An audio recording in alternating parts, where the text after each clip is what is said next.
आप सुन रहे हैं द क्विंट का पॉडकास्ट। ये जो यूपी है ना, यहाँ चर्चा में बीजेपी है, एसपी है और प्रियंका गांधी है। लेकिन अब इस फ्रेम में असदुद्दीन ओवैसी भी आ चुके हैं। यूपी के छिजारसी टोल पर उनकी गाड़ी पर फायरिंग हुई, वो बच गए और 24 घंटे के अंदर ही हमला करने वाले दोनों आरोपी पुलिस की हिरासत में हैं। और ओवैसी को Z+ सिक्योरिटी भी दी गई। हालांकि उन्होंने सिक्योरिटी लेने से इनकार कर दिया है। लेकिन ये अटैक प्रशासन पर बड़े सवाल खड़े करता है। साथ ही साथ चुनाव से पहले हुए इस अटैक पर भी सवाल खड़े होते हैं। तो आज के इस एपिसोड में समझेंगे इस हमले के सियासी मायने। Lights, action, politics. UP elections में क्या बड़ा हो रहा है? जो हो रहा है उसका मतलब क्या है? यूपी को जानने वाले एक्सपर्ट्स को सुनिए प्रतीक वाघमारे के साथ क्विंट हिंदी की इस नई पॉडकास्ट सीरीज में ये जो यूपी है ना। तो भाई ये जो यूपी है ना, यहाँ लॉ एंड ऑर्डर को लेकर खूब डिबेट होती है। बीजेपी हमेशा दावा करती है कि उनके कार्यकाल में लॉ एंड ऑर्डर की स्थिति सुधरी है। फिर मेरठ से दिल्ली लौट रहे ओवैसी पर हुए हमले के वीडियो को आपने और हमने सबने देखा। 2 गोलियां लगी है कार के दरवाजे के निचले हिस्से पर। अटैक के बाद हमलावर हथियार वहीं छोड़कर भाग गए। एक हमलावर का नाम सचिन है जो गौतम बुद्ध नगर का है और दूसरा शुभम है जो सहारनपुर से है। इसमें से एक ने सरेंडर कर दिया, दूसरे को हापुड़ पुलिस ने गिरफ्तार कर लिया। पूछताछ में दोनों ने बताया कि वो ओवैसी के हिंदू विरोधी बयानों से नाराज थे, इसलिए उन्होंने ये कदम उठाया। बाद में जांच में ये भी पाया गया कि दोनों के फेसबुक अकाउंट से पता चलता है कि ये बीजेपी और हिंदूवादी संगठनों के करीबी हैं। इसके अलावा उत्तर प्रदेश में बड़ा अपडेट ये भी है कि योगी आदित्यनाथ ने अमित शाह की मौजूदगी में गोरखपुर से नॉमिनेशन फाइल किया है। उधर प्रियंका गांधी गाजियाबाद में चुनाव प्रचार कर रही है। अखिलेश यादव और जयंत चौधरी आगरा में है। वापस लौटते हैं ओवैसी पर हुए अटैक पर। अब चूंकि ये हमला यूपी के चुनावी मौसम में हुआ है, जहां सियासत अपने चरम पर है, आप में से कई लोग जानना चाह रहे हैं कि कहीं इस अटैक का चुनाव से कोई लेना देना तो नहीं। कोई पूछ रहे हैं कि किसी पार्टी ने तो उन पर ही हमला नहीं करवा दिया, या कहीं ओवैसी ही कोई सियासी चाल तो नहीं चल रहे। मेरे साथ बातचीत करने के लिए जुड़ चुके हैं उत्कर्ष सिन्हा साहब, जुबली पोस्ट के एडिटर हैं, उत्तर प्रदेश की राजनीति को नजदीक से कवर करते हैं। बहुत बहुत स्वागत है सिन्हा साहब।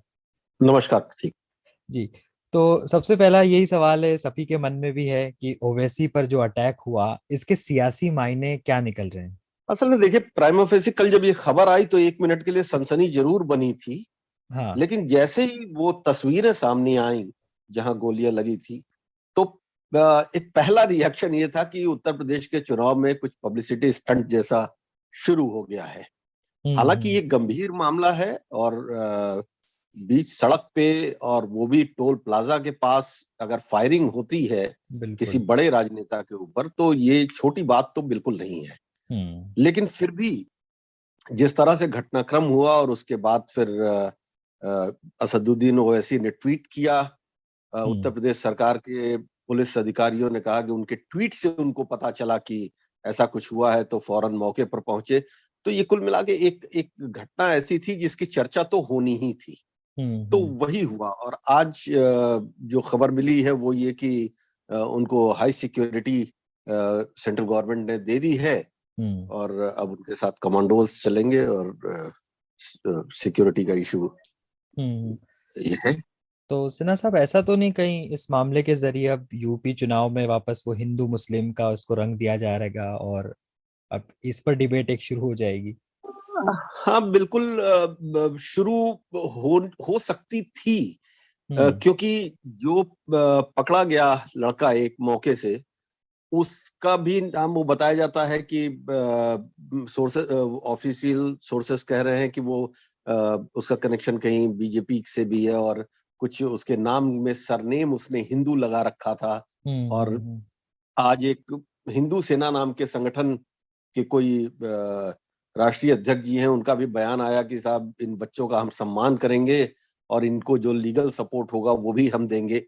तो हम्म ये एक हेट पॉलिटिक्स वाला जो पूरा फिनोमिना है, हम्म तो वो आ रहा है। लेकिन उत्तर प्रदेश के चुनाव में इस बार इतनी बड़ी घटना हो जाने के बाद भी हम्म जिस पिच पर इलेक्शन चल रहा है, जो मोमेंटम बना हुआ है, वो कहीं डेविएट होता नहीं दिखाई दे रहा है। कल अच्छा। घटना हुई, हम्म बहुत रिएक्शन नहीं हुआ उसका। हम्म हालांकि ये बात आपने जो पूछी, सबके मन में यही आया था कि क्या जो कोशिश चल रही थी लंबे समय से कि हिंदू मुस्लिम डिवीजन हो जाए, वो हम्म होगा क्या। लेकिन आज 24 घंटे बीत जाने के बाद ऐसे कुछ साइन दिख नहीं रहे हैं। और शायद इसकी वजह, प्रतीक, एक ये भी है हम्म कि काफी दिन से इस तरह की किसी घटना की उम्मीद उत्तर प्रदेश का वोटर कर रहा था। वो सोच रहा था कि अभी अभी जैसे जैसे चुनाव चढ़ेगा, वैसे वैसे इस तरह का हम्म कोई ना कोई मूव होगा। क्योंकि हम्म एक तो पहले से असदुद्दीन ओवैसी उत्तर प्रदेश में जो संघर्ष कर रहे हैं, वो हम्म, उनके प्रति एक आम धारणा बनी हुई है कि वो जो भी करेंगे उसका फायदा डायरेक्टली बीजेपी को होगा। क्योंकि ऑब्वियस सी बात है कि उनका फोकस मुस्लिम वोटर हैं, और बिल्कुल। मुस्लिम वोट अगर डिवाइड होते हैं तो बीजेपी को तो मार्जिन एक अलग मिलता है। नुकसान एसपी अलायंस का होगा या अपोजिशन का होगा। तो हम्म ये जब ये घटना हो रही, तो इस बीच में ये बातचीत लगातार हो रही थी कि जैसे जैसे चुनाव आएगा, वो ऐसे कुछ घटनाएं ऐसी संभव हैं। और अनफॉर्चुनेटली अभी का जो माहौल है, उसमें इस तरह की कोई घटना बीजेपी के लिए नुकसानदेह ही होने वाली है, फायदा नहीं करने वाली है। क्योंकि लोगों का ये अच्छा। मानना है कि ये हिंदू मुस्लिम कराना चाहते हैं, ये कराना चाहते हैं। आप अमित शाह के बयान देखिए, उसके बाद योगी आदित्यनाथ का जो अटैक रहा, तो हम्म हार्डकोर हिंदुत्व की लाइन पे चल रहे हैं। तो जो जनरल मास है वो ये मान रही है कि ये कुछ कराएंगे। हालांकि अब ऐसे में दुर्घटना भी हो सकती है, और जरूरी नहीं है, बिल्कुल कहना नहीं चाहिए कि कोई पार्टी इस हद तक जाएगी, और इससे मैं सहमत भी नहीं हूं। लेकिन एक जनरल परसेप्शन की जो बात है, वो हम्म परसेप्शन यही बना हुआ था। तो इसी का नतीजा हुआ कि आज 24 घंटे बीत जाने के बाद भी कोई बड़ा ट्विस्ट नहीं ले रहा है ये मामला, और शायद एक घटना के तौर पर हुआ और खत्म हो गया। अच्छा, मतलब कोई खास ओवैसी को इसका कोई फायदा मिलता नहीं दिखेगा। ओवैसी को एक फायदा तो मिला कि उनको हाई सिक्योरिटी मिल गई, और जिसको कहते हैं कि जलवा बना है ओके। तो बना है। लेकिन हाँ, ये है कि देखिए, वोटर बहुत क्लियर है। ओवैसी की फॉलोइंग है, ओवैसी की फॉलोइंग से इनकार नहीं किया जा सकता। कल जिस तरह से उनके हम्म सभाओं में भीड़ हो रही है, या हाँ, उनकी एक एक तबका तो है जो उनसे इन्फ्लुएंस है। बिल्कुल। लेकिन जिसको कहते हैं ना कि एक बड़े वोटर ब्लॉक को हैंडल कर रहे हैं हम्म असदुद्दीन ओवैसी, उस हम्म बड़े वोटर ब्लॉक में वो कितना बड़ा परसेंट है या कितना छोटा परसेंट है, ये तो देखा जाएगा। ओके। अ, लेकिन इन जनरल जो अभी तक लग रहा है, वो लग रहा है कि कोई बड़ा असर नहीं पड़ने वाला है। अच्छा, लेकिन अभी तक जो बीजेपी की तरफ से ये लगातार कहा जा रहा है कि लॉ एंड ऑर्डर का जो स्थिति है वो उनके कार्यकाल में मेंटेन रही है, अपराध घटे हैं, और इसी को वो मुद्दा भी बना रहे हैं कहीं ना कहीं। तो फिर उसके बाद इस तरीके से एक पार्टी के चीफ पर, वो भी खुली सड़क पर हमला हो जाता है, तो कुछ असर पड़ेगा इसका कुछ खास? नहीं, निश्चित तौर पे देखिए, सिर्फ इसी का नहीं, ये तो बड़ी घटना है। और हम्म एकदम दिन दहाड़े अगर गोली चल रही है एक बड़ी पार्टी के चीफ के ऊपर, तो क्वेश्चन मार्क तो है ही उस हम्म सिक्योरिटी के दावों के ऊपर और लॉ एंड ऑर्डर के दावों के ऊपर। लेकिन इसके अलावा बहुत छोटी छोटी और चीजें हैं। आप देखिए, कुछ दिन पहले जो बुलंदशहर में घटना हुई, जो हम्म उस लड़की को मार दिया गया, जिस पे सियासत भी हो रही है। अब सियासत क्या कहें, संवेदना कहें, सियासत कहें, जो भी है, आजकल तो सारी चीजें एक में हो गई हैं। प्रियंका गांधी गई वहां, या हम्म उसका जो दूसरी पार्टियों ने भी उसको एक इशू बनाया।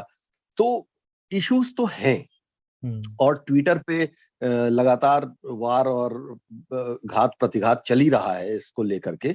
लेकिन हाँ, ये एक घटना बड़ी है। देखिए प्रतीक, ये हम्म घटना अभी तक 24 घंटे के बाद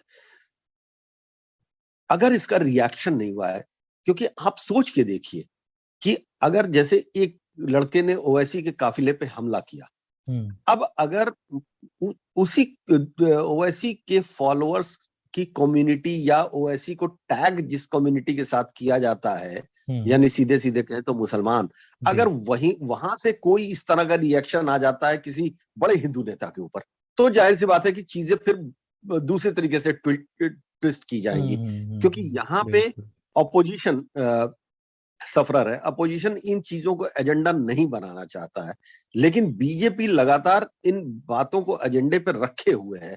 तो अगर ये रिवर्सल हो जाता तो शायद अभी तक ये बहुत बड़ा स्कैंडल होता। ओके, तो कुल मिलाकर बात यही कि अब ये वोटर पर ही छोड़ना चाहिए, क्योंकि सारा घटनाक्रम जो है वो सभी के सामने है, सोशल मीडिया पर इतने वीडियोस भी वायरल हो रहे हैं, तो फिर ये वोटर ही उनके ऊपर ये छोड़ते हैं कि ये राजनीतिक मंशा से हुआ है या पॉलिटिकल स्टंट है, ये आप ही डिसाइड करें। एक चीज प्रतीक और देख लीजिए ना, जैसे वोटर को जो रिएक्ट करना चाहिए, आजकल सोशल मीडिया का जमाना है और जितनी तेजी से वीडियोस वायरल हो जाते हैं तो कोई बहुत मैनिपुलेशन की गुंजाइश है नहीं, और खासतौर से पब्लिक प्लेस पे अगर होता है तो इसलिए ये सही बात है कि वोटर के ऊपर छोड़ना चाहिए किसकी नोटिस ले रहा है, लेकिन एज ऑन डेट अगर हम बात करें तो थोड़ा सा इस घटना के बाद बीजेपी ही बैकफुट पे आती दिखाई दे रही है, उसको कुछ गेन होता नहीं दिखाई दे रहा। ओके ओके, ठीक है, बहुत बहुत शुक्रिया सर, आपने क्विंट हिंदी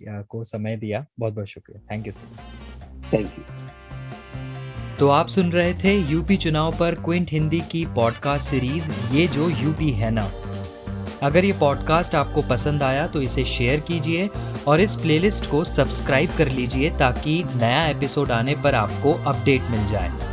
इस पॉडकास्ट को आप कई पॉडकास्टिंग प्लेटफॉर्म्स पर सुन सकते हैं, जैसे गूगल पॉडकास्ट, एप्पल पॉडकास्ट, जियो सावन, स्पॉटिफाई, गाना और भी कई पॉडकास्टिंग प्लेटफॉर्म्स। तो यूपी चुनाव से जुड़ी हर बड़ी खबर को जानने और समझने के लिए जुड़े रहिए क्विंट के साथ।